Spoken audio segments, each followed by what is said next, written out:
नमस्कार, आप देख रहे हैं स्पेशल एडिशन। मैं हूं आपके साथ प्रियंका। कोरोना संकट के दौरान विधानसभा चुनाव में ढील बरतने के लिए आलोचना का शिकार हो रहे निर्वाचन आयोग को एक और तगड़ा झटका लग गया है।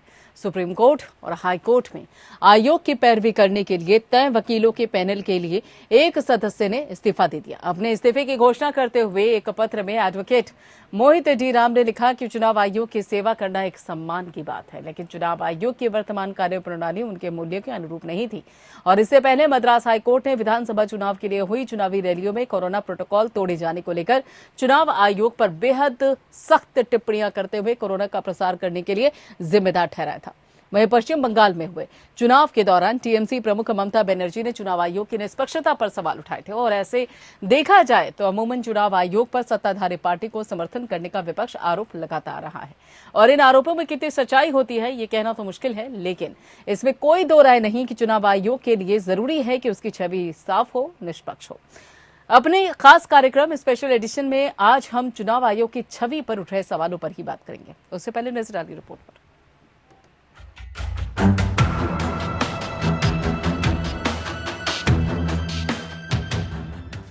मद्रास हाईकोर्ट द्वारा कोरोना संकट के दौरान विधानसभा चुनाव में ढील बरतने के लिए चुनाव आयोग को लेकर की गई सख्त टिप्पणियों का मामला शांत भी नहीं हुआ था कि अब आयोग को एक और झटका लगा है। सुप्रीम कोर्ट में निर्वाचन आयोग का प्रतिनिधित्व कर रहे पैनल के अधिवक्ता मोहित डी राम ने इस्तीफा दे दिया है। उन्होंने कहा है कि उनके मूल्य चुनाव आयोग के मौजूदा कामकाज के अनुरूप नहीं है। मोहित डी राम साल 2013 से सुप्रीम कोर्ट और दूसरी उच्च अदालतों में चुनाव आयोग की पैरवी कर रहे थे। उन्होंने इस्तीफे के साथ भेजे अपने पत्र में लिखा, मेरे लिए सम्मान की बात है कि मैंने चुनाव आयोग का प्रतिनिधित्व किया, लेकिन अब मैं अपनी इस जिम्मेदारी से मुक्त होना चाहता हूं, क्योंकि आयोग की कार्यशैली के साथ मैं तालमेल नहीं बिठा पा रहा हूं। वहीं आयोग के एक प्रवक्ता के अनुसार राम को 2019 के बाद से चुनाव आयोग के किसी भी केस को नहीं दिया गया था। राम का इस्तीफा ऐसे समय में आया है जब चुनाव आयोग न्यायपालिका सहित कई जगहों से आलोचना का पात्र बन रहा है। पिछले हफ्ते मद्रास हाईकोर्ट ने विधानसभा चुनावी रैलियों में कोरोना प्रोटोकॉल टूटने के बाद चुनाव आयोग पर बेहद सख्त टिप्पणियां करते हुए कोरोना का प्रसार करने के लिए उसे जिम्मेदार ठहराया था। मद्रास हाईकोर्ट ने कहा था कि आयोग ने पहले तो महामारी के दौर में 5 राज्यों में विधानसभा चुनाव कराए। इस दौरान कोरोना का प्रसार रोकने संबंधी नियमों का भी पालन नहीं कराया। इससे लाखों लोगों की जान जोखिम में पड़ी। आयोग के अफसरों पर इसके लिए हत्या का मुकदमा चलना चाहिए। इस टिप्पणी के खिलाफ चुनाव आयोग सुप्रीम कोर्ट गया था और कहा था कि अब मीडिया हमें हत्यारा कह रहा है। सुप्रीम कोर्ट ने फैसला सुनाते हुए कहा कि हाईकोर्ट की प्रतिक्रियाएं तल्ख थी। फैसलों और बेंच की भाषा पर संयम रखना चाहिए था और संवेदनशील रहना चाहिए था। साथ ही सुप्रीम कोर्ट ने यह भी कहा कि चुनाव आयोग को ये सुनिश्चित करना चाहिए कि दिए गए आदेशों का पालन हो। न्यायमूर्ति डीवाई चंद्रचूड़ और न्यायमूर्ति एमआर शाह की पीठ ने आयोग से कहा कि वो उच्च न्यायालय की टिप्पणी को कड़वी दवाई के रूप में और सही भावना में ले। न्यायमूर्ति एमआर शाह ने कहा कि कभी कभी जब कुछ कहा जाता है तो वो बड़े सार्वजनिक हित के लिए होता है। कभी कभी न्यायाधीश निराश होते हैं, नाराज होते हैं। आपको इसे सही भावना में स्वीकार करना चाहिए, वे भी इंसान हैं। वहीं न्यायमूर्ति चंद्रचूड़ ने इस टिप्पणी को ये कहते हुए पूरा किया कि सर्वोच्च न्यायालय उच्च न्यायालय को हतोत्साहित नहीं करना चाहता है। न्यायमूर्ति चंद्रचूड़ ने कहा कि वे न्यायिक प्रक्रिया के महत्वपूर्ण स्तंभ हैं। यह बार और बेंच के बीच एक मुक्त बातचीत है। ये एक मानवीय प्रक्रिया है। हम ईसीआई का सम्मान करते हैं, इसे अन्यथा नहीं ले। ये इसलिए नहीं है क्योंकि ये अंततः हमारा संस्थानों में विश्वास है, जिसके कारण लोकतंत्र बचा हुआ है। ईसीआई एक महत्वपूर्ण स्तंभ है, लेकिन कभी कभी संवादों में कभी कभी कुछ चीजें व्यक्त की जाती हैं। वहीं चुनाव आयोग द्वारा मीडिया को चुप कराने की मांग से सुप्रीम कोर्ट ने इनकार कर दिया। शीर्ष अदालत ने कहा कि अदालती कार्यवाही पर मीडिया रिपोर्टिंग सार्वजनिक जांच को बढ़ाती है और ये संस्थागत पारदर्शिता और जवाबदेही बनाए रखने के लिए महत्वपूर्ण है।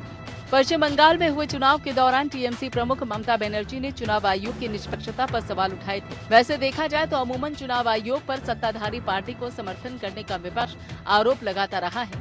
इन आरोपों में कितनी सच्चाई होती है ये कहना तो मुश्किल है, लेकिन इसमें कोई दो राय नहीं कि चुनाव आयोग के लिए जरूरी है कि उसकी छवि साफ और निष्पक्ष रहे। Bureau report. जी हाँ, देश के चुनाव आयोग पर जो कि एक संवैधानिक संस्था है जिस पर लगातार देखा जाए तो आरोप लगते आ रहे हैं। मद्रास हाईकोर्ट की तरफ से भी बाकायदा काफी सख्त टिप्पणी की गई।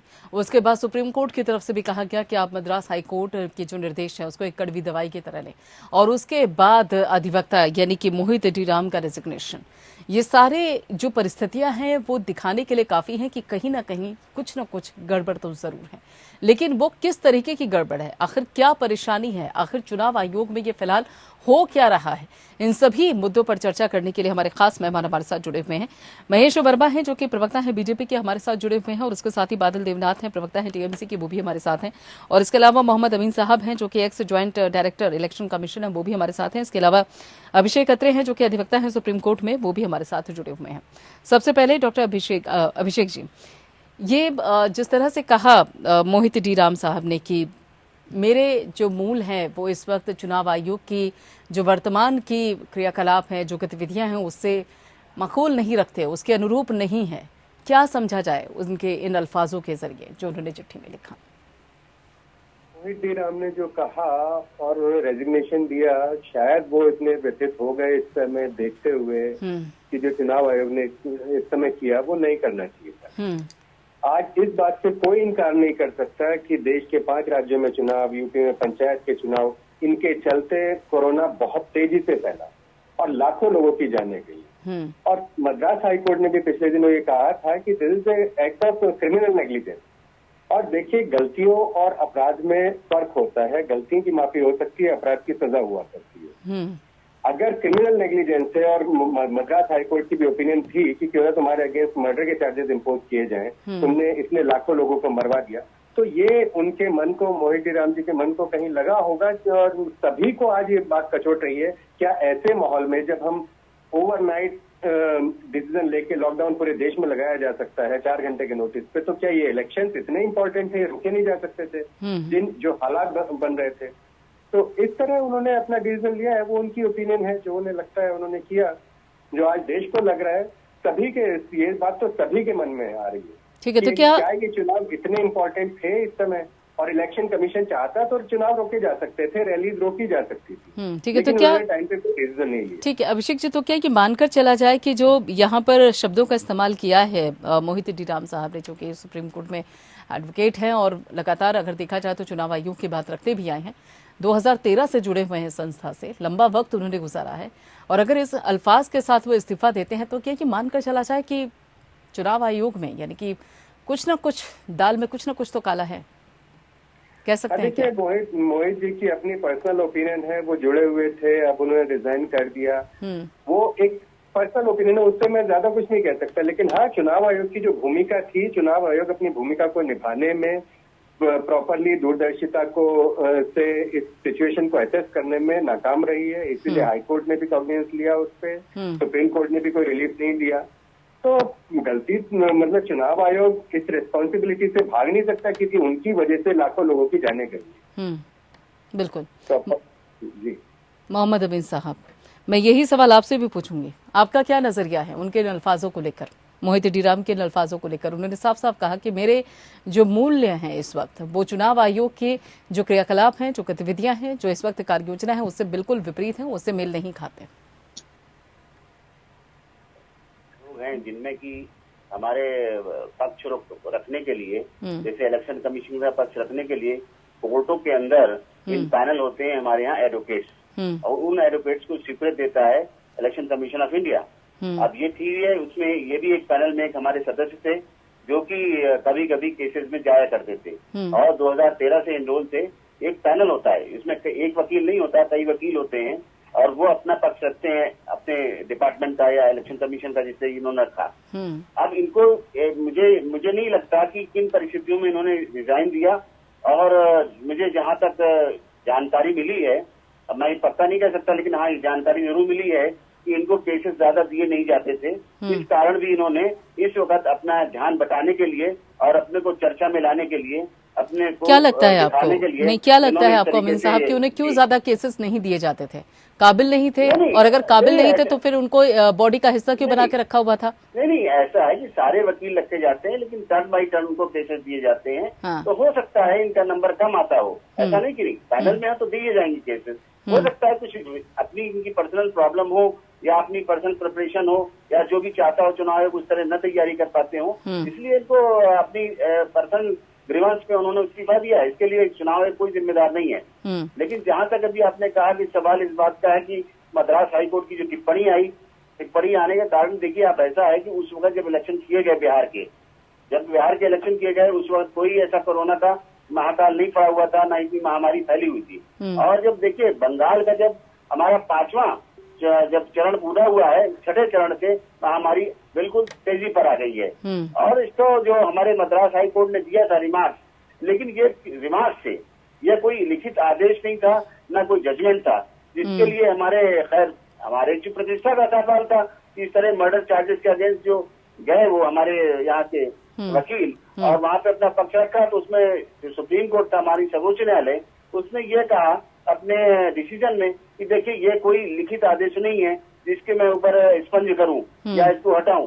लेकिन ये तो न्यायालय के न्यायाधीशों की बात थी, वहां पर जो उन्होंने देखा, ऑब्जर्वेशन किया, उस वक्त उन्होंने कहा।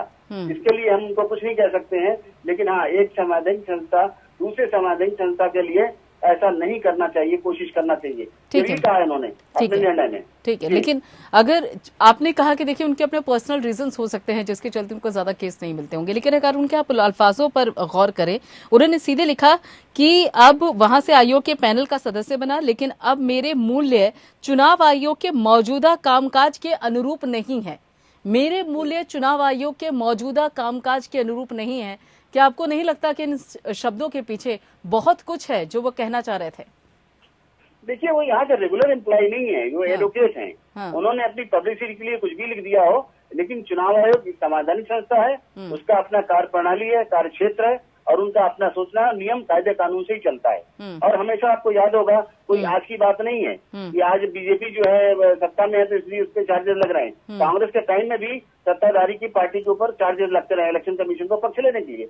लेकिन आप देखिए एक ईवीएम नहीं होती है, छोटे से छोटे चुनाव में एक ईवीएम नहीं काम करती, हजारों ईवीएम लगाई जाती है। कितनी आदमी बेईमानी कर लेगा, ये तो गलत बात है। हाँ, मैं इस बात से बिल्कुल एग्री करता हूँ कि अब की बार जो चुनाव आयोग के जो हमारे अधिकारी थे उन्होंने उतनी सख्ती नहीं दिखाई जितनी सख्ती की अपेक्षा की जाती थी, और इसके लिए उनको प्रताड़ित भी किया जाएगा। नहीं, आपको ये नहीं मोहम्मद अमीन साहब, आपको ये सामान्य लगता है? आप कह रहे हैं कि देखिए कांग्रेस के शासन राज में भी उस दौरान भी चुनाव आयोग पे सवाल खड़े होते हैं। विपक्ष का तो काम भी यही है, विपक्ष का काम भी यही है। लेकिन मेरा सवाल ये है कि क्या कोर्ट की तरफ से इतनी फटकार लगी है चुनाव आयोग को?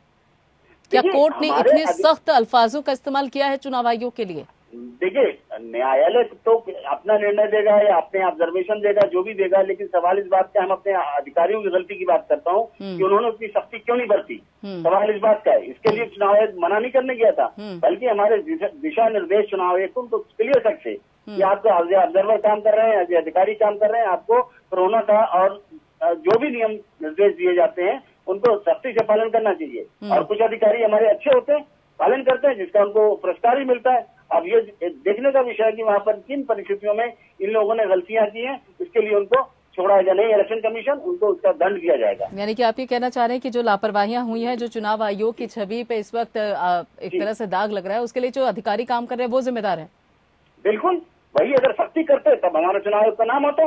आप देखिए, तो फिर वक्त रहते उन अधिकारियों पर एक्शन क्यों नहीं लिया गया, ताकि वक्त रहते स्थिति को संभाल लिया जाता? देखिए, एक सिपाही जी अच्छा काम करता है तो आईजी की अच्छाई होती है, और एक सिपाही जी बदनामी का काम करता है तो आईजी की बदनामी होती है। मोहम्मद अमीन साहब, हमारे संवैधानिक संस्था के ऊपर ये उंगली उठी है। ठीक है मोहम्मद अमीन साहब, मेरा बड़ा ठीक है, मेरा आपने कहा कि जो अधिकारी हैं उनकी लापरवाही की वजह से जो स्थिति है वो बेकाबू हो गई, खासतौर पे चुनाव के दौरान। मेरा सवाल ये है कि जब स्थिति बिगड़ रही थी तो उन अधिकारियों पर एक्शन लेके उनको हटाकर दूसरे अधिकारियों को क्यों नहीं लगाया गया, खासतौर पर तब जब कोरोना जैसी इतनी गंभीर महामारी है? देखिए, जहां तक सवाल आज की देश में गंभीर कोरोना की महामारी से मैं एग्री करता हूँ, लेकिन देखिए गृह मंत्रालय के आदेश भी हैं, और हेल्थ मिनिस्ट्री के भी आदेश हैं। देखिए जनता कितना पालन करती है, न जनता पालन करती है, न ही हमारे नेताओं ने पालन किया, उसके साथ में हमारे अधिकारी भी जिम्मेदार। अब आपने सही बात कही, ठीक है, अब आपने काफी हद तक ठीक बात कही है कि नेता भी पालन करते हुए नजर नहीं आए। महेश वर्मा जी सीधे सीधे कह रहे हैं मोहम्मद अमीन साहब कि कोरोना गाइडलाइन का उल्लंघन जो हुआ वो नेताओं के जरिए भी हुआ है, जनता तो खैर छोड़िए ही, लेकिन जो जिम्मेदार पद पर बैठे हुए थे लापरवाहियां उनकी तरफ से भी हुई। और ऐसे में अब जब सुप्रीम कोर्ट में चुनाव आयोग का पक्ष रखना है और ऐसे में मोहित डी राम जी का इस्तीफा, क्या लगता है आपको कि कितना नुकसानदायक हो सकता है सत्ता पक्ष के लिए?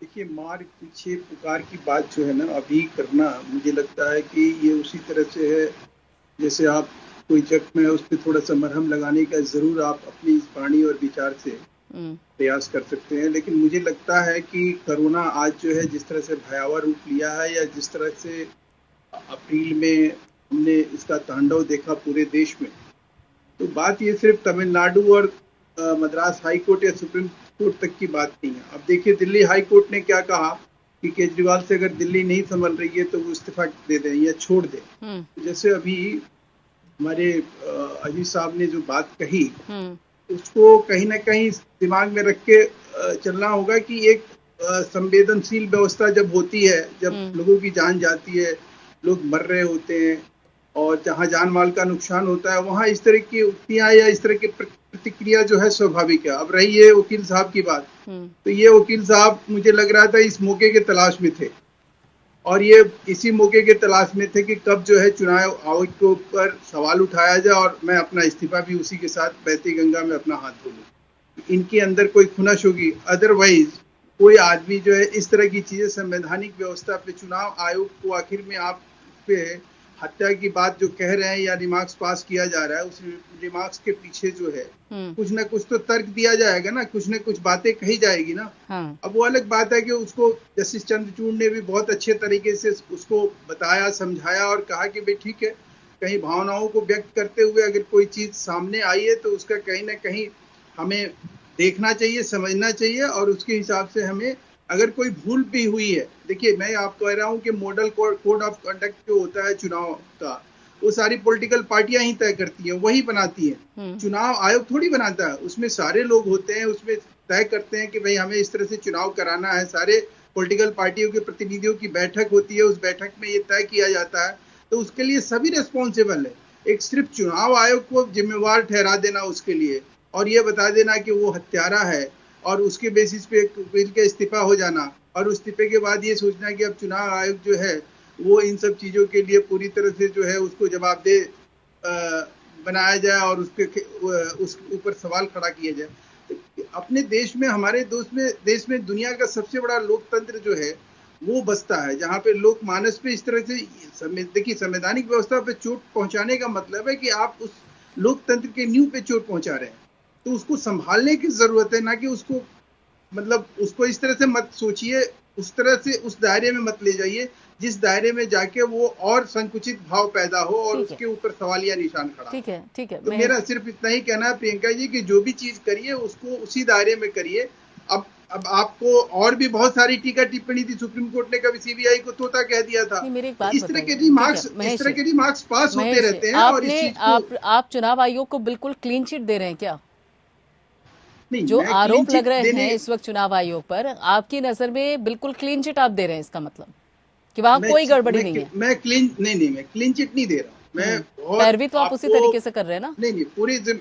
मैं पूरी जिम्मेवारी के, देखिए चुनाव आयोग एक संवैधानिक व्यवस्था है और संवैधानिक व्यवस्था के तहत जो आरोप लग रहे हैं चुनाव आयोग पे वो गलत है।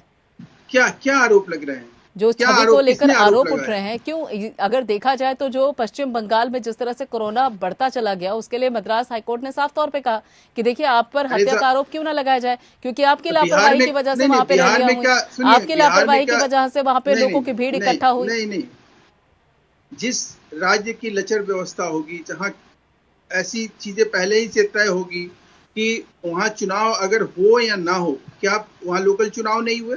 लोकल बॉडीज के चुनाव पश्चिम बंगाल में नहीं हुआ? क्या सिर्फ विधानसभा चुनाव में ये चीज देखने को मिली? सवाल ये उठता है कि बिहार में चुनाव नहीं हुआ क्या लॉकडाउन में? तो क्या वहां पे अगर लचर व्यवस्था बिहार में भी होती तो यही परिणाम आता कोरोना का, जो आज आप दुष्परिणाम देख रही है पश्चिम बंगाल में। तो ये सजग रहने की जरूरत थी, ये सावधानी बरतने की जरूरत थी, ये आत्मसंयम की जरूरत थी। या नेता हो या जनता हो या पॉलिटिकल पार्टीज हो या अधिकारी हो या अफसर हो, ये सारे लोगों की सामूहिक जिम्मेवारी बनती है। मैं अकेला व्यक्ति हूं जो कि इस चीज को अगर नहीं सोचूंगा तो ये सामूहिक जिम्मेवारी कैसे तय होगी। देखिए 2000 मैं अगर यही सोचता रहूंगा कि भाई हमारी जिम्मेवारी नहीं है, अजीत साहब की जिम्मेवारी है, बादल साहब की जिम्मेवारी है या अत्रे जी की जिम्मेवारी है, तो ये वही बात होगी, गांव में एक तालाब जो है दूध का तैयार होना है जिसमें सबने सोचा हुआ कि एक बाल्टी हम पानी डाल देंगे। अब ये सवाल इस तरह से अगर सामने रखे जाएंगे कि भाई हम जो है इसमें चुनाव आयोग जिम्मेवार था, अब चुनाव आयोग कहेगा कि भाई हम नहीं जिम्मेवार थे, चीफ सेक्रेटरी जिम्मेवार था, चीफ सेक्रेटरी कहेगा हम नहीं जिम्मेवार है, वो जिम्मेवार है। सुनिए ना, आपने बिहार विधानसभा चुनाव की बात की ना, बिहार विधानसभा चुनाव में हमने भी देखा था कि किस तरह से जेपी नड्डा जो हैं वो बाकायदा वर्चुअल रैली कर रहे थे, अमित शाह वर्चुअल रैली कर रहे थे। हालांकि कुछ जगहों पे देखा गया था कि जो आरजेडी के नेता हैं, चाहे वो तेजस्वी हो, तेज प्रताप हो, उनके यहाँ कुछ रैलियों में भीड़भाड़ देखने को मिली थी। लेकिन उस दौरान जिस तरह से चुनाव हुआ उस बाबत तारीफ भी हुई थी और उस दौरान इतनी फटकार नहीं लगी थी चुनाव आयोग को जितनी इस बार लगी है पश्चिम बंगाल के विधानसभा चुनाव में लगी है। नहीं, वहाँ जो व्यवस्था थी, वहाँ जो इस तरह की लचर व्यवस्था नहीं थी जैसे पश्चिम बंगाल में थी। पश्चिम बंगाल में तो जो व्यवस्था आज भी देखिए, चुनाव होने के बाद वहाँ क्या हुआ, वहाँ जिस तरह से तांडव हुआ, जिस तरह से नरसंहार हो रहा है, जिस तरह से वहाँ अव्यवस्था फैलाने की कोशिश की जा रही है, ये क्या है? तो ये कहीं ना कहीं इस तरह के दुष्परिणाम तो सामने आएंगे, या वो महामारी का हो या मानवमारी का हो। इस तरह की चीजों को आप कहीं भी अगर किसी भी व्यवस्था में इस तरह का खोखलापन होगा तो स्वाभाविक रूप से उसका नतीजा यही आएगा। ठीक है बादल साहब, पश्चिम बंगाल जो है, जो चीज है वो सर्वविदित है। ठीक है बादल साहब, महेश जी का साफ तौर पे कहना है कि जो लापरवाहियां वहां पर हुई हैं उसमें चुनाव आयोग का दोष नहीं है, बल्कि सीधे सीधे जो वहां की सरकार है, लोकल सरकार है, राज्य सरकार है, उसकी तरफ से चूक हुई है। वहां उनकी लचर व्यवस्था थी, उनका सिस्टम खराब था। बादल देवनाथ जी, आवाज मिल रही है आपको मेरी? और कोई है तो पूछ लीजिए, मैं लास्ट में बोलूंगा। नहीं, आप बताइए। बिल्कुल जिस तरह से वो आरोप लगा रहे हैं, आरोप लगा रहे हैं वो टीएमसी सरकार पर कि लचर व्यवस्था थी, उसके चलते ही हालात बिगड़े हैं, चुनाव आयोग का कसूर नहीं है।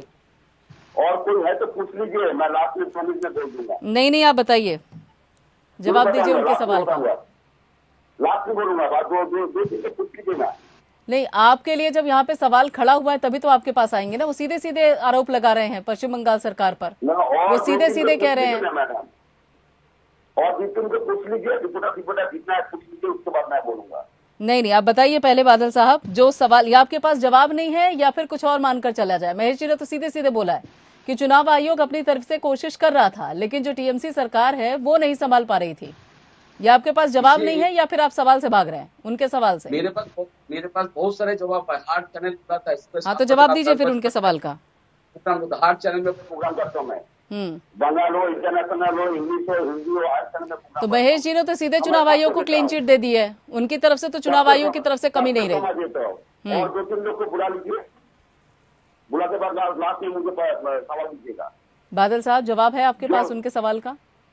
उन्होंने सीधे सीधे बोला है कि पश्चिम बंगाल सरकार की तरफ से चूक हुई है, चुनाव आयोग को उन्होंने अपनी तरफ से क्लीन चिट दे दी है कि चुनाव आयोग की उतनी गलती नहीं। अब आप बताइए, आपके पास जवाब है उनके सवाल का? अभी जितना आपने पूछा, जितना सवाल सुना, जवाब सुना, सब बकवास है, सब बकवास है। ये तो डिबेट हो रहा है, पहले बताइए, ये तो डिबेट हो रहा है। जिसके पास जानकारी होना चाहिए, जो एनालिस्ट है, जो पैनलिस्ट है, जो राजनीतिक विश्लेषक है, जो और भी लीडर है, टीचर लोग है, उन लोग को पूछिए ना। आपके पास क्या महेश जी के सवाल का जवाब है बादल साहब? क्या चूक हुई है पश्चिम बंगाल सरकार की तरफ से? आपका सवाल का जवाब मैं दे रहा हूँ। बताइए। नहीं, आप जो बोल रहे हैं मैं उसका जवाब दे रहा हूँ। बिल्कुल जवाब दीजिए जल्द से। मात्रा पहले एक वकील कैद हो गए, जो इलेक्शन कमीशन ऑफिस में काम करता है, इलेक्शन ऑफिस का पैनलिस्ट है, उसको 2 साल बैठा के रखा है। मतलब अभी आप क्या कहेंगे कि उसको काम नहीं मिला है? काम क्यों नहीं दिया गया उनको? वकील कौन है, एडवोकेट कौन है, उसको काम 2 साल क्यों नहीं दिया है? मतलब इलेक्शन कमीशन ऑफ इंडिया उसको पहले से नेगलेक्ट किया। एक सुप्रीम कोर्ट का लॉयर को पहले से नेग्लेक्ट किया, मतलब उसको अपमान किया गया है, पहले आपको सोचना चाहिए। दूसरा बात, election commission of India central government के साथ बात कर सकते हैं, सर्वदलीय बैठक बुला सकते हैं, लोकल में स्टेट गवर्नमेंट सर्वदलीय बैठक बुला सकते हैं। सर्वदलीय बैठक बुलाने का मतलब सबके साथ परामर्श, सबके साथ डिसीजन सबके साथ लेना है, परामर्श करना है। उसके बाद क्या करें, इलेक्शन कमीशन खुद डिसीजन ले सकते हैं, मैं क्या करूंगा। उसके बाद क्या किया, जो मद्रास हाईकोर्ट क्यों नहीं बोलेगा, इसके ऊपर अतरे का केस क्यों नहीं होगा। बिल्कुल कहा, आपको जानना चाहिए मैडम, 3 प्रोसेस है देश को चलाने के लिए। एक है पार्लियामेंट राज्यसभा, दूसरा है विधानसभा, तीसरा है सुप्रीम कोर्ट और हाईकोर्ट। ये तीनों आइन बना सकते हैं तीनों। अब जब सेंट्रल गवर्नमेंट फेलियर होता है, स्टेट गवर्नमेंट फेलियर होता है, तो हाईकोर्ट, जैसे कलकत्ता में कल हाईकोर्ट पूछा कितने हफ्ते हुआ, कितने झमेला हुआ, क्या कहा क्या हुआ, हाईकोर्ट ने पूछा, उसका रिपोर्ट मुख्य सचिव को बोला, ने बोला तुम मैंने रिपोर्ट दो। ये सकते हैं, हाईकोर्ट का आइन है इसका, सुप्रीम कोर्ट कह सकते हैं, मद्रास हाईकोर्ट कह सकते हैं। जैसे लखनऊ हाईकोर्ट था, दिल्ली हाईकोर्ट ने कहा, चाहे कहाँ से ऑक्सीजन लेके आने के उसके खिलाफ मैं केस दूंगा, चोरी का केस फांसी दे दूंगा मैं, कहा कि नहीं। अर्थात दिल्ली हाईकोर्ट का जो प्रधान विचारपति है, उसका कह रहा है वो आइन बना सकते, वो कह सकते हैं, देश के लिए कुछ कर सकते, इसका वो आइन है उसके पास। तो दूसरा तीसरा है, इलेक्शन कमीशन में बोलूंगा, किसका बात तो नहीं सुना, एक अमित शाह का बात सुना है, अमित शाह का बात सुना, तो सेंट्रल गवर्नमेंट का बात सुना। बंगाली में बोल रहे हैं क्या? बंगाल में 8 चुपते बैठे, 8 वोट क्यों होता है, क्यों 8 वोट होगा। अभी कोरोना होती महामारी चल रहा है, कोरोना का महामारी चल रहा है। अर्थात ये जो महामारी चल रहा है, पूरा विश्व में राष्ट्र संघ का रूल्स है, उनसे महामारी का आइन है, ब्रिटिश आइन है, महामारी का ब्रिटिश चल रहा है, उसके बाद वो आप में वोट क्यों कर सकते हैं। मतलब वो ब्रिटिश का आइन जो है वो नहीं पड़ा, वो नहीं देखा उन्होंने, इलेक्शन कमीशन ने सीखा, उसी फॉलो नहीं किया। मैं इलेक्शन कमीशन बहुत सारे डेटा मेरे पास आते हैं, मैं उसका इलेक्शन कमीशन का इंडिया जवाब मैं देता हूँ, मैं जवाब बहुत सारे का जवाब मैं देता हूँ, मेल में हो बाई पोस्ट में जवाब देता हूँ। मतलब एक सुझाव मैं देता हूँ, मतलब एक सुझाव किसी के पास से नहीं गया, इसलिए अमित शाह महामारी को फैलने का जो काम इलेक्शन कमीशन ऑफ इंडिया, इस विधानसभा चुनाव में जो 5 राज्यों में जब वोट हुआ, election commission of India totally fail हो रहा है, वो निकलना, इसलिए वो आपसे ना बोलते हो, जानते मैं वोट नहीं कर पाऊंगा। चलिए, आपके अनुसार यहाँ पर बादल साहब की चुनाव आयोग में कहीं ना कहीं कुछ काला जरूर है दाल में, जिसके चलते मोहित जी का जो इस्तीफा है वो सामने आया। कुछ काला दाल में ऐसा नहीं है। इलेक्शन कमीशन ऑफ इंडिया में जो लोग काम करते हैं वो एक अफिसर है, सब पढ़े लिखे आदमी है, उसको देश के एक संवैधानिक संस्था है, उसको देश के लिए जैसे सोचेगा, उसको देश के लोगों के लिए उनको सोचना पड़ेगा। मुझे वोट कराना है और सबको सुरक्षित देना पड़ेगा, लेकिन सुरक्षित तो नहीं दे पाया सेंट्रल गवर्नमेंट। सेंट्रल कोर्ट, तो आप ये कह रहे हैं कि केंद्र सरकार के दबाव के चलते चुनाव आयोग ठीक से काम नहीं कर पाया। बिल्कुल, और दबाव क्यों लगा, तुमको संवैधानिक समझता हो, वही तुमको अमित शाह गृह मंत्री है, वो गृह दफ्तर जो भी तुम्हारा साथ मीटिंग तुमको करना ही पड़ेगा सेंट्रल गवर्नमेंट के साथ, संवैधानिक संस्था सेंट्रल से बात करना ही पड़ेगा, लेकिन बात करने का डिसीजन तो तुमको लेना पड़ेगा, डिसीजन तुम्हारा है। तुम क्यों ऐसा डिसीजन लिया कि देश के लोगों को लॉक के मुंह में तुम डाल दिया, क्यों ऐसा क्यों? लेकिन अमीन साहब तो सीधे सीधे कह रहे हैं कि जो भी सत्ता में होता है वही दबाव बनाता है चुनाव आयोग के ऊपर। नहीं, ऐसा नहीं है। आप पीएम सेशन का नाम सुना है आपने? पीएम सेशन किसी का बात नहीं सुना, वो देश के लोगों पर वो इकलौते ही रहे। देश के सांविधानिक संस्था जो है, जो सांविधानिक संस्था, उसका जो पावर है, वो पावर मतलब उसके बाद से कोई नाम ऐसा सामने आया नहीं है अभी तक, उसके बाद से कोई नाम ऐसा सामने नहीं आया जिसने चुनाव आयोग की तस्वीर बदल कर रख दी हो। नहीं बताएगा, इलेक्शन कमीशन एक लाइन में सुन लीजिए, पहले इलेक्शन कमीशन जो था, जब सेंट्रल गवर्नमेंट का केस ने कहा, तब उसका पीछे क्या किया जानते, उसका घर में सीबीआई भेज दिया, उसका घर में भेज दिया, कितना एक साल तक उनको परेशान किया था। ठीक है, इसके लिए सब कर रहे हैं अमित शाह को, ठीक है, नहीं करना चाहिए। संवैधानिक संस्था, सुप्रीम कोर्ट, विधानसभा, पार्लियामेंट अपनी तरफ से चलना चाहिए। ठीक है, जो हो रहा है पूरा देश में, जो डर का माहौल है और देश के लोगों को हजारों लाभ करना है। ठीक है, आपके इन सवालों का जवाब लेंगे, ठीक है, आपके इन सवालों का जवाब लेंगे महेश जी से। ठीक है बादल साहब, मुझे यहाँ पे एक ब्रेक लेना है, रुकना पड़ेगा यहाँ पे। आप सभी लोग मेरे साथ यहाँ जुड़े रहिए, यहाँ पे रुकेंगे एक ब्रेक के लिए, देखते रहिए।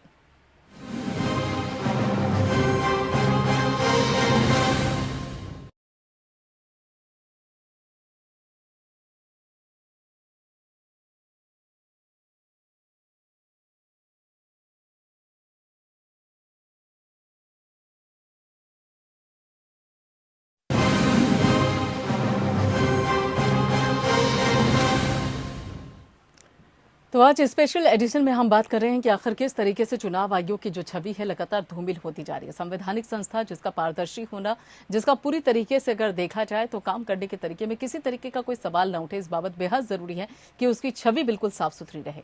लेकिन क्या कारण है कि हाईकोर्ट की तरफ से, मद्रास हाईकोर्ट की तरफ से, सुप्रीम कोर्ट की तरफ से लगातार यहाँ पर चुनाव आयोग को लेकर सवाल खड़े किए जा रहे हैं। आखिर इसके पीछे कारण क्या है, बात करने के लिए हमारे खास मेहमान हमारे साथ जुड़े हुए हैं। अभिषेक जी, यहाँ पर जिस तरह से मोहित जी ने बाकायदा अपना इस्तीफा दिया है, खासतौर पे उस दौरान जब मद्रास हाईकोर्ट को लेकर इस जो उनकी टिप्पणी हुई है उस बाबत अपनी बात चुनाव आयोग को सुप्रीम कोर्ट में भी रखनी है, आपको लगता है कि ये जो एक पूरी प्रक्रिया है या फिर ये जो स्थिति है किसी तरीके का कोई नकारात्मक असर भी डाल सकती है?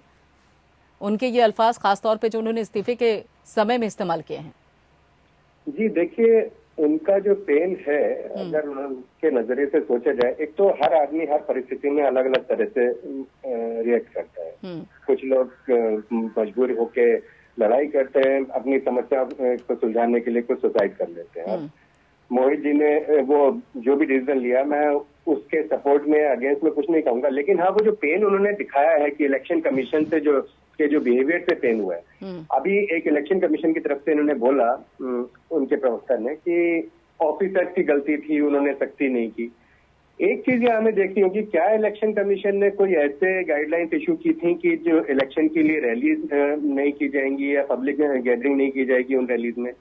मुझे तो, हमारी नॉलेज में तो नहीं आया कोई ऐसे डायरेक्शन पे इशू की हो। या ऐसी कोई डायरेक्शन की हो कि बिना आरटीपीसीआर नेगेटिव टेस्ट के इलेक्शन ड्यूटी में किसी को नहीं ले जाया जाएगा।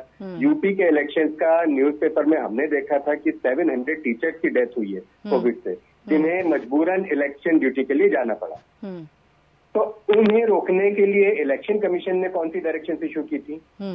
ऐसी कोई डायरेक्शन तो थी नहीं। और अब ये कहना है कि ऑफिसर ने सख्ती नहीं बरती, उनके अगेंस्ट एक्शन लिया जाएगा, ये तो अपनी गलती उन बेचारे ऑफिसर के सिर मार दो। और उन्हें बलि का बकरा बनाने की कवायद चल रही है कि तुम्हें सख्ती करनी चाहिए। हाँ, दिखाने के लिए कोर्ट को कि किसी ना किसी को तो रिस्पॉन्सिबल ठहराना है। इलेक्शन कमीशन चाहता तो इस तरह की डायरेक्शन, जैसा अभी आपने बताया कि बिहार के इलेक्शन के टाइम पे वर्चुअल रैलीज की गई, ऐसी वर्चुअल रैलीज इन टाइम में क्यों नहीं की गई? या इस फिजिकल रैलीज को रोकने के लिए इलेक्शन कमीशन ने कोई कदम उठाया था क्या? तो अपनी गलतियों पे इस तरह मुंह मोड़ लेना और इस तरह से सारा ठीकरा उनके ऑफिसर्स के सिर पे फोड़ के उनके अगेंस्ट एक्शन लिया जाएगा, तो ये कोई जस्टिफाइड थोड़ी आंसर हुआ। आपके पहले इस सवाल का जवाब ले लेते हैं। मोहम्मद अमीन साहब, जवाब है आपके पास? देखिए, पहली बात तो वकील साहब को मैं ये बता दूं कि इनको ये जो हमारे पंचायत के चुनाव उत्तर प्रदेश में हुए वो सुप्रीम कोर्ट और हाई कोर्ट के डायरेक्शन पे हुए थे, नंबर 1। नंबर 2, वो हमारा चुनाव आयोग से कोई इसका लेना देना नहीं है, वो स्टेट इलेक्शन कमीशन अलग बॉडी है। उसमें पंचायत के जो डायरेक्टर होते हैं वो उनके चीफ इलेक्शन कमिश्नर कहलाते हैं उस वक्त के लिए। लेकिन और इसी तरह नगर पालिका का उनका अलग चुनाव होता है। हमारे यहाँ सिर्फ जो इलेक्शन कमीशन चुनाव कराता है वो विधानसभा के चुनाव कराता है। नहीं तो उन्होंने पश्चिम बंगाल को लेकर ही सवाल किया था। हाँ, मैं वही असम को लेकर ही सवाल किया उन्होंने, तमिलनाडु को लेकर ही सवाल किया है। हाँ जी, जहाँ तक सवाल इन्होंने कहा कि कोई गाइडलाइन नहीं है, ये साइट पर जाएं और उसको पता नहीं है कि ये हमारी जो उनकी हैंडबुक होती है उसके साथ में जो उनकी ब्रीफिंग होती है, उनके ऑर्डर्स होते हैं, वो उनको दिए जाते हैं, उनको दिए गए थे कि कोरोना काल में प्रोटोकॉल का पूरा पालन करना है और कुछ अधिकारियों ने नहीं किया, ये उसकी जिम्मेदारी। अभी मैं यही कह रहा था कि जनता भी उतनी ही भागीदार है, उतनी हमारे नेता जो स्टार कैंपेनर है, इनके की एजेंट थे, जनता थी और वर्कर थे, उनको भी चाहिए था कि इस बात का पालन करना चाहिए था जब ये महामारी आ रही थी। इसके लिए अकेला चुनाव है तो जिम्मेदार ठहराना उचित नहीं है, जनता भी इतनी जिम्मेदार है और उतने ही हमारे पॉलिटिकल वर्कर्स जितने भी हैं और हमारे जो ऑब्जर्वर है वहाँ पर वो। और देखिए, एक चीज और मैं समझा दूं, सभी को क्लियर कर दूं, पब्लिक को भी और आपको भी, कि जहाँ पर जो हमारे यहाँ इलेक्शन कमीशन में है, इलेक्शन कमीशन जो जब चुनाव घोषित करता है तब उसके सारे ऑफिसर हमारे इलेक्शन कमीशन के पेरोल पे आ जाते हैं, मतलब सारा अधिकार क्षेत्र उनके पास रहता है और ये स्टेट के होते हैं ऑफिसर। और हम जब वहाँ पर ऑब्जर्वर भेजते हैं, पुलिस ऑब्जर्वर और जो हमारे रेवेन्यू के ऑब्जर्वर्स हैं और एडमिनिस्ट्रेशन के हैं, ये दूसरे स्टेट से जाते हैं, IAS, IPS, IRS ऑफिसर, तो वहाँ पर आकलन करने के लिए ये उनकी भी ड्यूटी बनती थी। और जो राज्य चुनाव जो हमारा वेस्ट बंगाल था या जो भी स्टेट थे, वहाँ पर जो जिला निर्वाचन अधिकारी होता है DM, उसकी पूरी जिम्मेदारी होती है पूरा कोऑर्डिनेशन करने के लिए। और जो वहाँ पर अधिकारी हैं छोटे छोटे, एक चीज और मैं तब यहाँ पर, इन्होंने कहा कि यूपी में जो 700 नहीं 800 के आसपास करीब हमारे छोटे बड़े कर्मचारी की मौत हुई है कोरोना से। ठीक है, बताऊं, कुछ अधिकारी ठीक है। मोहम्मद अमीन साहब, आप ये कहने की कोशिश कर रहे हैं, आपने ये कहा कि चुनाव आयोग की तरफ से सभी निर्देश दिए गए थे, वर्चुअल रैलीज को लेकर भी, मास्क पहनने को भी लेकर, सोशल डिस्टेंसिंग को भी लेकर, लेकिन कहीं न कहीं जो कमी हुई है वो जो पॉलिटिकल पार्टीज है उनकी तरफ से। बादल साहब, उनकी तरफ से और वहाँ के लोकल अफसरों की तरफ से। ठीक है बादल साहब। जी मैं मैडम ये कहना चाहता हूँ, चुनाव आयोग खुद का जो रूल्स, उनका जो आचार संहिता खुद पालन किया।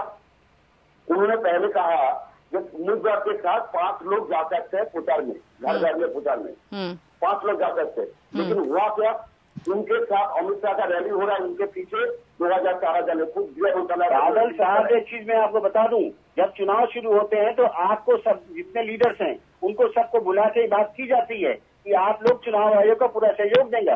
चुनाव आयोग बिल्कुल ये सही कह रहे हैं, जनता सहयोग देगी और सारे हमारे रैलीज रोकने के लिए कोई डायरेक्शन पास की या किसी पार्टी के अगेंस्ट कोई शो कॉज नोटिस इशू किया या कोई एक्शन लिया?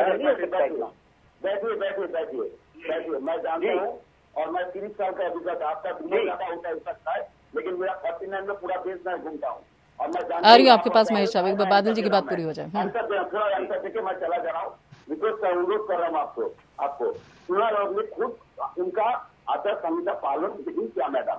मतलब खुद गृह मंत्री जिसके पास से सुझाव लेता है, जिसके साथ मीटिंग करता है, मतलब गृह मंत्री जो होम मिनिस्टर होता है, वो खुद गृह मंत्री जो होम मिनिस्टर है, वो चुनाव में हजार लोगों को देख रहे विदाउट मास्क, विदाउट सैनिटाइज। मतलब चुनाव आयोग खुद का जो डिसीजन है संवैधानिक संस्था, उसका जो गृह मंत्री जिसके साथ बात कर सकते उनको भी रोक नहीं सकते, रोक नहीं सका। मतलब चुनाव आयोग का जो डिसीजन है, चुनाव आयोग ने जो डिसीजन दिया, मतलब पूरे देश के लोगों को मैं फिक्स मौत के मुंह में डाल दिया। मतलब चुनाव आयोग ने ठीक ढंग से इस बार चुनाव नहीं किया, जैसे बिहार में बिहार का बात बार बार कर रहे हैं। मैडम एक बात कह दी थी मुझे, एक बात कह दी थी मैडम, जब कोई कैंडिडेट इस बार 3 बजे को जीत गया, उनको बोला तुम चाय पी के आओ, टिफिन करके मैं तुमको सर्टिफिकेट करो। रात को 11 बजे तेजस्वी यादव को सर्टिफिकेट किया, क्यों मैडम? रात को जो 3 बजे जीत गया उसको रात को 11 बजे क्यों सर्टिफिकेट देगा, क्यों? इलेक्शन कमीशन ऑफ इंडिया एक संवैधानिक संस्था है, उनको देर तक रखना चाहिए। जैसे मैं कहता हूँ एक समझ का मैं कोई नहीं, मैं पहले कहता हूँ मैं सोशल वर्कर हूँ, उसके बाद मैं नेता। मतलब जो संवैधानिक संस्था है वो पूरे देश को दिशा दिखाएगा, जो हम जब दिशा दिख रहा है देश के नहीं बादल साहब, यहाँ पे अमीन साहब कह रहे हैं कि जो चुनाव आयोग के कुछ अधिकारी हैं उनकी गलतियां हैं, पूरी तरीके से उन अधिकारियों की गलतियों की वजह से आप पूरे चुनाव आयोग पे सवाल नहीं खड़ा कर सकते। वो साफ साफ यही बात कह रहे हैं मोहम्मद अमीन साहब। बिल्कुल मैडम, बिल्कुल मैडम, आपने सही कहा, लेकिन आपके पास कंट्रोल नहीं है। जो रिटर्निंग ऑफिसर जो होता है, उस रिटर्निंग ऑफिसर कैसे कंट्रोल किया जाता है, आपके पास कंट्रोलिंग पावर नहीं है। अगर आप सेंट्रल पोस्ट को लगा सकते, सेंट्रल पोस्ट उनके पीछे रिटर्निंग ऑफिसर का और एक रिटर्निंग ऑफिसर उनको ऊपर खोल जाएगा, उसके साथ डीएम, उसके साथ एसपी, सबको नजर में रखना चाहिए था। तो किसी के भी कुछ नहीं होगा, तो उसके साथ सबके साथ खबर रखना चाहिए। इलेक्शन कमीशन ने बिल्कुल, मैं पहले कह रहा हूँ, पहले से 3 महीने से कह रहा हूँ, 8 साल कह रहा हूँ, इस बात से मैं ज्यादा रिक्वेस्ट कर रहा हूँ, इलेक्शन कमीशन ऑफ इंडिया एक टोटली फेलियर, क्योंकि देश के लोगों को, ठीक है मैडम, एक बात मैं कहना चाहता हूँ, 115 जिला पूरे देश के अंदर चल रहा है, हजारों लोग मर रहे हैं, इसका जिम्मेदार कौन है?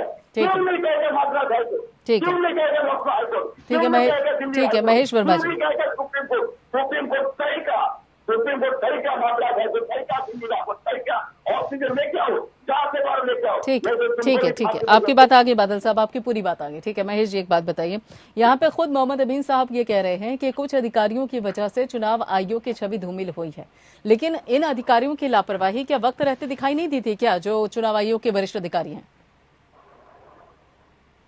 आप क्लीन चिट दे रहे हैं और वो अधिकारियों पर ही सवाल उठा रहे हैं चुनाव आयोग के।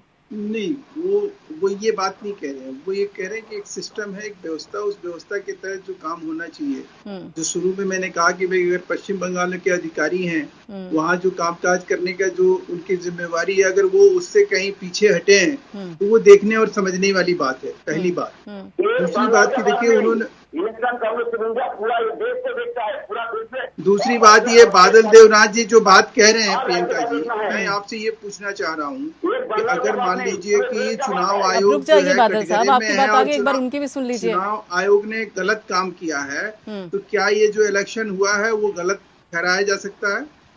क्या ये गलत, ये जो चुनाव है, ये जो चुनाव हुआ है, जिस चुनाव के तहत इनके मुख्यमंत्री ममता बनर्जी बनी हैं, अब क्या वो अब मुख्यमंत्री नहीं रहेंगी क्योंकि चुनाव आयोग पे सवालिया निशान खड़ा हो गया है? तीसरी बात कि मैं पूछता हूँ कि 8 चरणों का चुनाव था, 8 फेजेज में चुनाव हुए, सबको दिखाई दे रहा था कि रैली हो रही है, सबको दिखाई दे रहा है कि पब्लिक आ रही है, कौन से ममता बनर्जी और कौन से नेता और कौन से अभिनेता और कौन से अधिकारी और कौन से पर्यवेक्षक और कौन से लोग और कौन से वकील और कौन से जज ने कहा कि ये गलत हो रहा है? किसी ने बोला? किसी ने मुद्दा उठाया? मैंने शुरू में क्या कहा कि मार पीछे पुकार, जो ये बात सामने आ रही है, ये जो है ना मौके की जो है, ये मौके का फायदा उठाना और किसी के ऊपर उंगली उठाने से पहले ये नहीं सोचा जाता है कि 3 उंगलियां अपने तरफ भी होती है और अपने को भी खुद से सोचना चाहिए कि हम बोल क्या रहे हैं।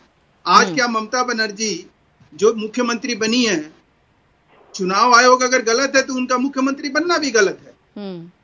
अब सवाल ऐसे में उठता है कि Delhi high court, Madras high court या किसी की भी टीका टिप्पणी के बाद जो है अब इन चुनाव का क्या होगा? क्या ये चुनाव जो है जो अभी हुए हैं और चुनाव आयोग के जो भूमिका है जिसके ऊपर ये सवाल खड़ा कर दिया गया है, तो इसका एक अच्छा एनालिसिस जो है हमारे अधिवक्ता महोदय दे सकते हैं कि कानूनन अगर इस तरह की चीजें सामने आई है तो अब क्या होगा। तो इसीलिए मैंने शुरू में कहा कि इस तरह की बात करने वाले लोग सोचते नहीं है कि हम अपने ही उस साख को काट रहे हैं, हम अपने ही पैरों पे कुल्हाड़ी मार रहे हैं। संवैधानिक व्यवस्था जो होती है, जैसे अमीन साहब ने एक बात कही कि उसमें सारे पॉलिटिकल पार्टियों के प्रतिनिधि जाते हैं, बैठते हैं, मॉडल कोड ऑफ कंडक्ट जो है वहां तय होता है। ऐसा नहीं होता है कि चुनाव आयोग अपनी मनमानी करता है। चुनाव आयोग जो है, जिसको समझ है ना, अब ये बादल देवनाथ जी चिल्ला रहे हैं, अब इनको मालूम ही नहीं है ये सब चीजें, तो ये क्या बोलेंगे?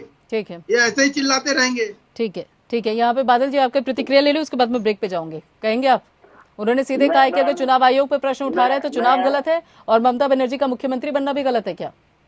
नहीं, ममता बनर्जी बार बार कहा ये जो आचार संहिता है, जो संविधान का जो रूल्स है, वो इलेक्शन कमीशन ऑफ इंडिया पालन नहीं किया। अर्थात ममता बनर्जी को जैसे ममता बनर्जी ने सभा का बात किया, क्योंकि ममता बनर्जी पूरे सुबह से रात तक जहाँ पर गया हर सभा में उनके साथ मुंह में मास्क था, लेकिन जब भाषण दे रहा था मास्क को हटा लिया और भाषण खत्म करने के बाद मास्क लेके घुमा पाए सबसे बड़ा दूर रहो, माँ बहन दूर रहो सबको रिक्वेस्ट था, लेकिन तो सुना नहीं।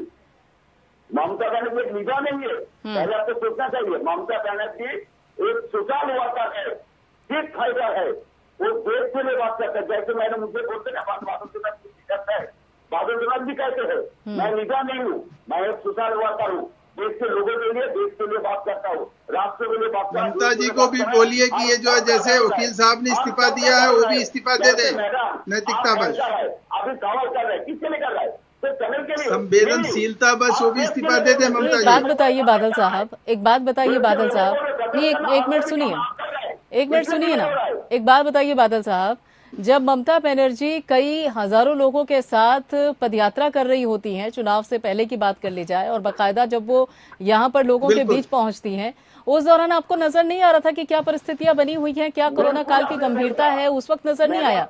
आप तो बीजेपी पे तो सवाल खड़ा कर रहे हैं, लेकिन अपने गिरबान में भी तो देखेंगे। बिल्कुल सही कहा मैडम, बहुत अच्छा सवाल किया आपने। जब ममता बनर्जी रैली कर रहे थे उस टाइम में बंगाल में एक भी कोरोना मरीज नहीं था, एक भी मौत नहीं हो रहा था। अब पहले उसका स्टैटिस्टिक ले लीजिए, उसका स्टैटिस्टिक ले लीजिए, एक भी मौत, एक भी नहीं। ममता बनर्जी कैसे कंट्रोल करके पूरा बंगाल को कर दे, आप देखिए 19,000 20,000। हाँ, ये बात कर रहे हैं, झूठ पे झूठ बोले जा रहे हैं।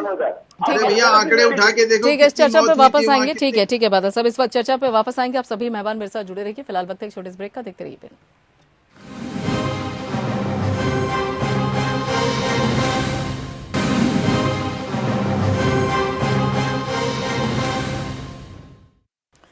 जी हाँ, यहाँ पर जिस तरीके से जो परिस्थितियां और खास तौर पर जो आरोप चुनाव आयोग पे लग रहे हैं और जो फटकार यहां पर मद्रास हाई कोर्ट की तरफ से या सुप्रीम कोर्ट की तरफ से लगी है, उस बाबत आखिर छवि जो खराब हुई है चुनाव आयोग की, उसे कैसे सुधारा जाएगा? क्या कोई गुंजाइश है जिसके चलते जो आरोप या फिर जो छवि धूमिल हुई है चुनाव आयोग की, उसके लिए कोई रास्ता है कि उसकी छवि को फिर से पारदर्शी बनाया जाए या फिर उसमें लोगों का विश्वास जागे?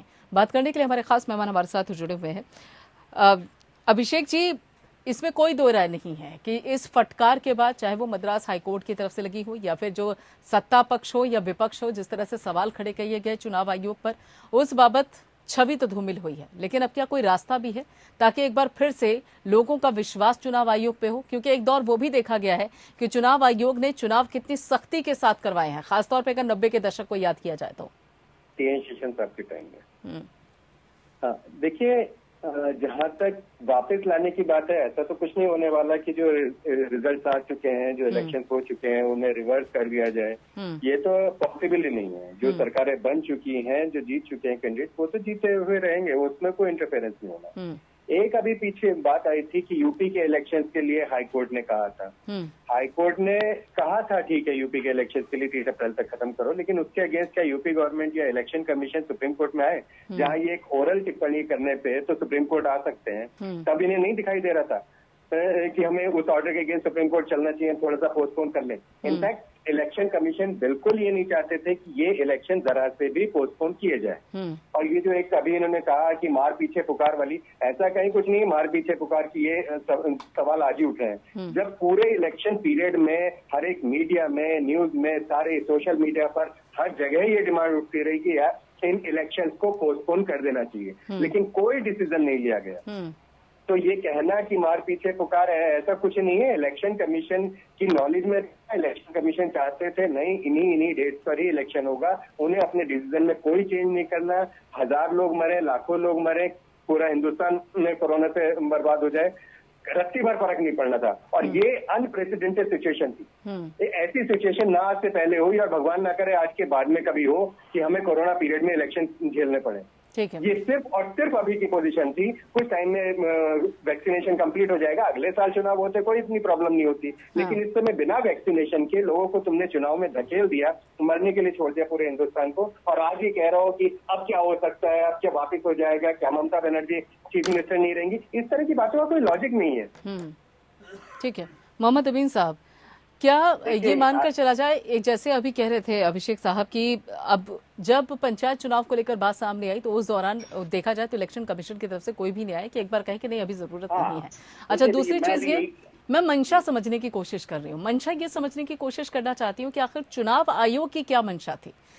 क्या चुनाव आयोग सही मायने में चुनाव नहीं करवाना चाहता था और चूंकि सियासी दलों का प्रेशर था इस वजह से चुनाव करवाना पड़ा?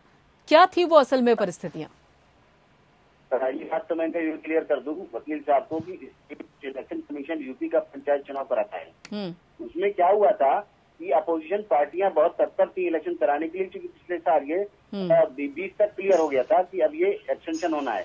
लेकिन स्टेट गवर्नमेंट ने चाहा भी कि हम एक्सटेंड करें। ये उत्तर प्रदेश सरकार की बात कर रहा हूँ, राज्य इलेक्शन आयोग की वहाँ के, कि वो ये चाह रहे थे कि इलेक्शन स्टेट गवर्नमेंट की इसको 1 साल और बढ़ा दिया जाए, पोजीशन खराब थी। लेकिन वो लोग हाईकोर्ट गए, इलाहाबाद उच्च न्यायालय, और अपोजिशन पार्टियां गई और वहां भी कहा गया कि भाई इलेक्शन कराना टाइमली है। फिर एक बार उत्तर प्रदेश सरकार गई, इसमें इलेक्शन कमीशन कुछ नहीं था, उत्तर प्रदेश सरकार गई कि हमें परिसीमन नहीं हुआ है, डिमार्केशन जिसको बोलते हैं रिजर्वेशन सीट्स का।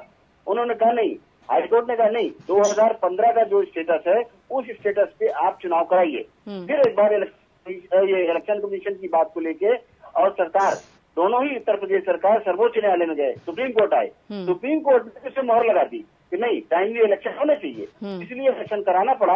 और ये इसमें जो अब एक चीज और बताऊं, जो अधिकारी हमारे मरे हैं, हमारे जो वहाँ पे सीनियर अफसर थे, उनकी भी जिम्मेदारी बनती है कि वो जो मेडिकली प्रॉब्लम में थे लोग, उनको जो है छुट्टी पे जाना चाहिए। हमारे पास स्टैंड बाई कई लिस्टें होती हैं, एक लिस्ट तक अगर बीमार हो जाता है तो ऐसा नहीं कि इलेक्शन रुकेगा, उसका ऑफिसर आ जाते हैं। लेकिन कुछ अफसरों की ये आदत होती है कि वो अपने वो रिजिड होते हैं और इलेक्शन कमीशन के ऊपर बात डाल के कहते हैं नहीं आपको ये करना ही है। इसलिए बहुत सी दुर्घटनाएं हुई हैं। अब सेक्टर के इलेक्शन के पंचायत के जब चुनाव हुए उसकी काउंटिंग के बारे में भी चीफ सेक्रेटरी को भी लिखा गया, ये इन बंगाल में भी ये लिखा गया। और जिस दिन हमारी हैंडओवर हो गई लिस्ट, आपको पता होना चाहिए जब चुनाव है घोषित करता है चुनाव, तो स्टेट उसके अंदर में आ जाता है, ऑफिसर्स आ जाते हैं। उसके बाद जैसे ही ये लिस्ट हम गवर्नर को सबमिट करते हैं इलेक्टेड लोगों की, तो उसका नोटिफिकेशन होता है। 2 तारीख को नोटिफिकेशन हुआ, 3 तारीख को ये बात हुई, तो 3 तारीख को जब दंगे हुए बंगाल में, तो बंगाल में ये हालत हुई है कि वो स्टेट गवर्नर की जिम्मेदारी थी और वहाँ के होम सेक्रेटरी की और आईजी की जिम्मेदारी थी, लोकल एडमिनिस्ट्रेशन की। वहाँ से इलेक्शन कमीशन क्यों लकड़ा गया? हमारे समझ से बाहर की बात है। हर मामले में इलेक्शन कमीशन को लपेटा है, उचित नहीं है। देखिए कानूनी तौर पे अभी इन्होंने कहा कि इलेक्शन पोस्टपोन किए जा सकते थे, इलेक्शन पोस्टपोन करने की कोई बात नहीं है, इलेक्शन कमीशन कर देता, लेकिन ये जिम्मेदारी बनती है सेंट्रल गवर्नमेंट की और वहाँ के स्टेट की। अगर वो रिकमेंड करती कि यहाँ पे पोजीशन नहीं है इलेक्शन की, तो वहाँ पे क्या होता कि ये गवर्नर रूल हो जाता, संवैधानिक वहाँ पे संकट आता। अब उसमें क्या कहते हैं ये लोग, कहते हैं कि सेंट्रल गवर्नमेंट ने दबाव डाल के इलेक्शन कमीशन से कराया और हमने इलेक्शन नहीं कराना चाहती और वहाँ पे गवर्नर रूल चाहती है, अपना अवेलेबल देते हैं। ये इधर भी और उधर भी, ये तो आप लोग को समझना होगा, जनता को समझना होगा कि अगर रूल हो जाता तो फिर ये बात आती है कि सेंट्रल गवर्नमेंट ने अपना रूल लगा दिया और अपना गवर्नर बिठा दिया। ठीक है, आज ये ठीक है महेश जी, ठीक है, एक मिनट अब रुक जाइए। ठीक है अमित साहब। महेश जी एक बात बताइए, जब अपोजिशन खासतौर पे अगर बिहार को भी देखा जाए तो वहां पर भी कई जो अपोजिशन पार्टी थी, चाहे वो फिर आरडी हो या दूसरी पार्टी हो, वो भी कह रही थी कि आप चाहें तो अगर इलेक्शन बाद में भी करवा सकते हैं। वो इलेक्शन को टालने के फेवर में थे, लेकिन उस दौरान भी नहीं सुना गया। और यहाँ पर पश्चिम बंगाल में भी जो ममता बनर्जी हैं, टीएमसी की तरफ से लगातार ये भी कहा जा रहा था कि अगर आपको चुनाव आगे बढ़ाने हैं तो वो बढ़ाए जा सकते हैं। तो फिर ऐसा क्या प्रेशर रहा? देखिए ऐसा है महेश जी, प्रियंका जी, देखिए ऐसा होता है ऐसा प्रियंका जी, ऐसा जब चुनाव शुरू होते हैं तो पहले मीटिंग होती है और अधिकारियों की मीटिंग होती है, सत्ता संवैधानिक मीटिंग होती है, उसमें मेडिकल को भी बुलाया जाता। ठीक है अमीन साहब, आपकी बात आ गई। महेश जी जल्दी से प्रतिक्रिया दीजिए, मुझे प्रोग्राम भी खत्म करना है। देखिए मैं प्रियंका जी, मैं ये कह रहा हूँ कि अगर चुनाव आयोग हत्यारा है, चुनाव आयोग दोषी है, तो उसके जितने स्टेक होल्डर हैं सारे दोषी। चुनाव आयोग जब चुनाव कराने जाता है, राष्ट्रपति से मंजूरी लेता है, उस स्टेट के कैबिनेट जो है डिसीजन लेता है कि हमारे यहाँ चुनावी व्यवस्था है, आप चुनाव करा सकते हैं। हमारे अमला जमला है, उसमें जितने लोग इन्वॉल्व होते हैं वो सब हत्यारे हैं, ठीक है। उसमें जो पब्लिक पार्टिसिपेट करती है लोकतंत्र में, उसमें जो अधिकारी पार्टिसिपेट करते हैं, उसमें जितने लोग भी जो भी मशीनरी पार्टिसिपेट करती है वो सारे हत्यारे हैं। इस देश का संविधान भी हत्यारा हो गया। तो सवाल यह है कि इस तरह के सवाल खड़ा करने वालों से पूछा जाना चाहिए। इस तरह की चीजों को बिना सोचे समझे इस तरह की चीजों को रखना चाहिए। इसीलिए मैंने कहा कि संवेदनशील होना अच्छी बात है, संवेदना व्यक्त करना अच्छी बात है। जैसे मैंने एक उदाहरण देके शुरू में आपको समझाया कि दिल्ली हाई कोर्ट ने कहा केजरीवाल को वो मुख्यमंत्री से थोड़ी हटा सकते हैं। दिल्ली हाई कोर्ट के पास संवैधानिक अधिकार थोड़ी है कि वो एक मुख्यमंत्री को हटा दे, लेकिन कहा कि भाई तुम गद्दी छोड़ो, तुमसे अगर नहीं हो सकता है तो। वो कहना अलग बात है, रिमार्क्स पास करना अलग बात है, लेकिन उस चीज को लेकर इस तरह से पूरे देश में बवंडर काटना। ठीक है। और ये वकील साहब जो बात कर रहे हैं, ये उस समय कहा थे, एक रीट डालते ना, एक रीट सुप्रीम कोर्ट में डालते, उस टाइम कहते हैं कि साहब हमें मंजूर नहीं है, आप जनहित में ये फैसला लीजिए, मेरे रीट पे सुनवाई करिए, आज की डेट में चुनाव कराना। अब ये आज दलील दे रहे हैं जो, ये उस समय इनको जाना चाहिए था ना। मुझे समझ में आता है कि being a citizen of the India इनकी एक ड्यूटी भी बनती है, इनकी ड्यूटी बनती है, इनका एक कर्तव्य भी है, तो इनका फंडामेंटल ड्यूटी है, उसके तहत इनको बाकी सभी को अपनी जिम्मेदारियां निभानी। चलिए ठीक है, बहुत बहुत शुक्रिया, बहुत बहुत शुक्रिया आप सभी लोगों का जुड़ने के लिए। तो यहाँ पर अगर देखा जाए तो चुनाव आयोग की जो छवि है उस बाबत सीधे जो सत्ता पक्ष है उनका साफ तौर पर कहना है कि चुनाव आयोग को पूरी तरीके से गलत ठहराना सही नहीं है। कहीं ना कहीं देखा जाए तो गलती हर किसी की है, लेकिन जरूरत है कि जो अभी बिगड़ा हुआ है उसको संवारा कैसे जाए, खासतौर पे आने वाले समय में, ताकि जनता का भरोसा जो है संवैधानिक संस्था पर बना रहे। फिलहाल इतना ही, बाकी खबरों के लिए अप टू डेट रहिए एपीएम के साथ।